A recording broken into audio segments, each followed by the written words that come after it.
السلام علیکم ورحمۃ اللہ وبرکاتہ۔ سامعین محترم، سوال یہ ہے کہ اگر کسی نے اپنی سالی کے ساتھ ناجائز تعلقات قائم کیے اور وہ ناجائز تعلقات اتنے بڑھ گئے کہ نوبت زنا تک پہنچ گئے، تو آیا کہ ان کا نکاح برقرار رہے گا یا ان کا نکاح ختم ہو جائے گا؟ تو اس کا شرعی حکم کیا ہے؟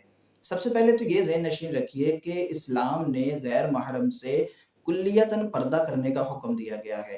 ہمارے معاشرے میں کیونکہ احتیاط نہیں کی جاتی، اس لیے تعلقات بھی قائم ہو جاتے ہیں اور نوبت یہاں تک بھی پہنچ جاتی ہے جس طرح کے سوال میں پوچھا گیا۔ تو لہٰذا اگر ہم شرعی اصولوں کو فالو کریں گے اور اس کے مطابق اپنی زندگی کو ڈھالیں گے تو اس طرح کی خرابیوں سے ہم بچے رہیں گے۔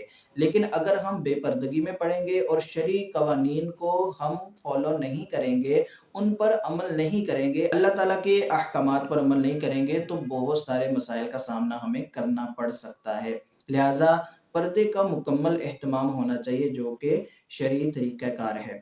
اب جواب یہ سنیے کہ اگر تو سالی کے ساتھ اس نے معاذ اللہ زنا وغیرہ کچھ اس طرح کا معاملہ کر لیا ہے تو ایسی صورت میں اس کے نکاح میں کوئی فرق نہیں پڑے گا، اس کا نکاح ابھی بھی برقرار ہے۔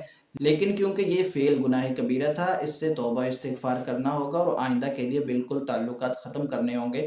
مطلب یہ کوئی اجازت نہیں ہے کہ بھی ٹھیک ہے نکاح میں کوئی فرق نہیں پڑتا تو تعلقات قائم رکھے۔